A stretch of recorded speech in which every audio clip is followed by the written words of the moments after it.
Satisfied that the purpose of their exercise had been fulfilled, and not wanting to stay in the company of the fiends any longer than absolutely necessary, the conjurer attempted to conclude the session. However, after attempting to dismiss the creatures in the usual manner, the beasts did not leave.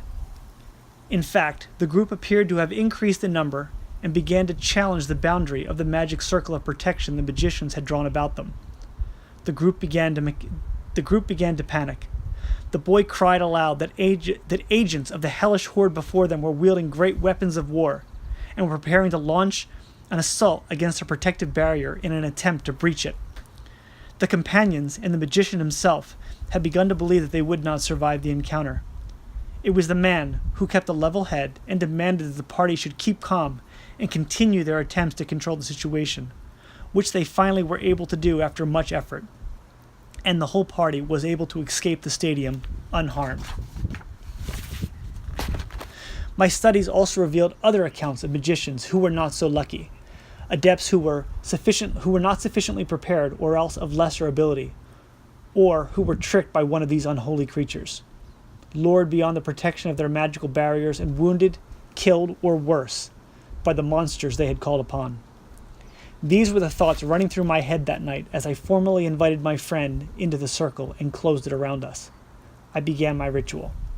I addressed the unseen guardians of the cardinal points and asked them for their protection, presenting each with a small token or gift to persuade them to assist us in our task. I gave the pentacle and a knife to my friend and told him to keep a sharp eye out for, well, anything.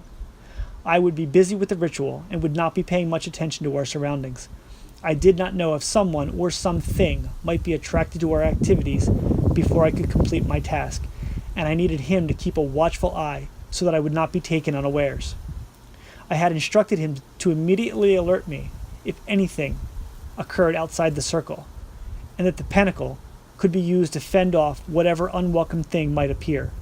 The knife was self-explanatory, but in my mind I knew that if it came to that, we would already be lost.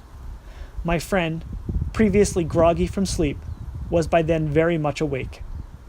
In seeing the seriousness with which I was taking my task, he found himself aware of how grave a situation this could become. I neared the end of my exercise. The theory behind the ritual was quite interesting. The adept was the first to spend a great deal of time creating protective measures and barriers against the unknown things that he might come into contact with during the ritual. After such safeguards were put in place, the summoner was to reach out into the ether with his mind and imagine himself at the very threshold of the great beyond. Once there, he was to call out to the entity he wished to see. The theory was this imagining was actually the summoner projecting his astral self. As he imagined the journey, his astral self was actually making the journey to this transitional place between worlds. Once there, he was to call the thing by name. His ethereal self would do the same, but it was actually there at the doorway calling into the realm the creature dwelled in. The creature, if so disposed, could accept the invitation and make an appearance. He was not required to do so, but might if he so wished. Of course, there is also a danger that while standing there at the threshold calling into the ether, the adept might catch the attention of something else that he had not intended to contact. I had prepared the rite. I spoke the necessary incantations and performed the prescribed actions. All that was left for me and my companion was to wait and see if the entity would show. I had purposely tried to select a lesser creature, my reasoning being, if something went wrong, a lesser creature would be capable of far less damage. Of course, the problem being, with the little information I had, really just that one book, making such a determination was really just blind luck. I didn't know what I was dealing with and ultimately chose a demon whose name I had never heard of before and that I thought I could pronounce correctly. For several minutes, the two of us stood there and waited for something to happen. I had previously drawn the proper symbols on the ground outside the circle and commanded the creature to appear there. I was fully prepared to act if it appeared elsewhere against my wishes, as the book instructed the conjurer to do. The book cautioned that an unruly creature like that could only be handled by the most powerful of summoners, and that everyone else should immediately dismiss such a creature. More time passed, and nothing seemed to be happening. I talked it over with my friend. There were two possible explanations. The first was that the ritual simply did not work. This was our first attempt, and perhaps we aimed too high the first time out of the box. The second option was that we were in fact successful and the creature was there, with us, but not making itself known. It could have done this to trick us into thinking that we had failed in our task, only to pounce on us when we abandoned our protective barrier. Not wanting to leave anything to chance, I finished the ritual and commanded anything that might have been called, visible or not, to depart without doing us any harm. We exited the circle after the manner prescribed in the book, and made our way back to my house. Once there, my friend and I discussed what had, or rather what had not occurred. It appeared that our efforts failed, and perhaps there was nothing to be seen to begin with. Demons, magic, monsters, these were all childish things of make-believe and stories to entertain children, perhaps nothing more. A little embarrassed, and perhaps a little wiser, I left my house alone to return to the church. I needed to gather my items and remove the evidence of what we had done. My friend, again complaining that he was tired, stayed behind at my house. Back at the church, I felt foolish as I gathered my things into a small duffel bag. I had brought a small bucket of water back with me and began scrubbing away the symbols I had drawn on the ground. It was silly to think anything was going to happen.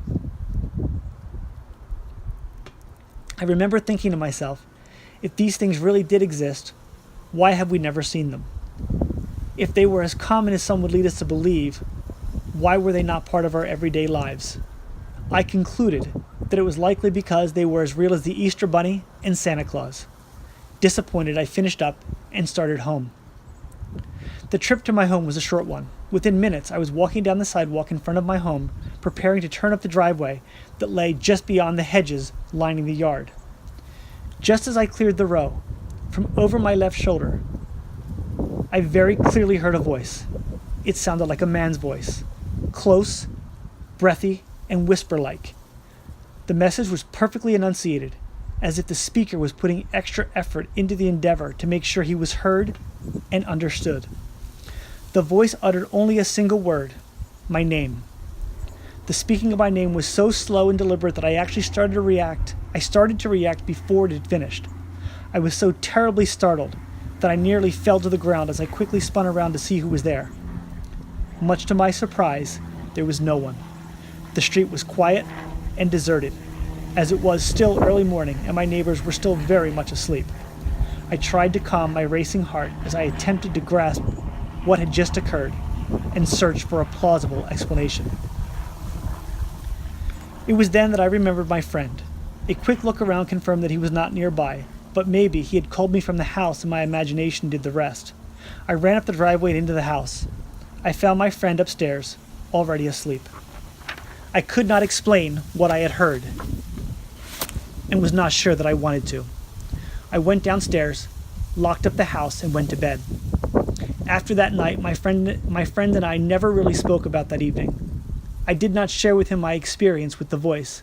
I did not think he would believe me. Eventually, our interest in the occult waned and was replaced by girls and being cool. In fact, I hadn't thought about that night in years. Decades, really. After all those years, what made me think of that night now? The name of the demon that I called that night? It was the same name that was whispered into my ear that night at the ladies. The first night that I saw Brittany.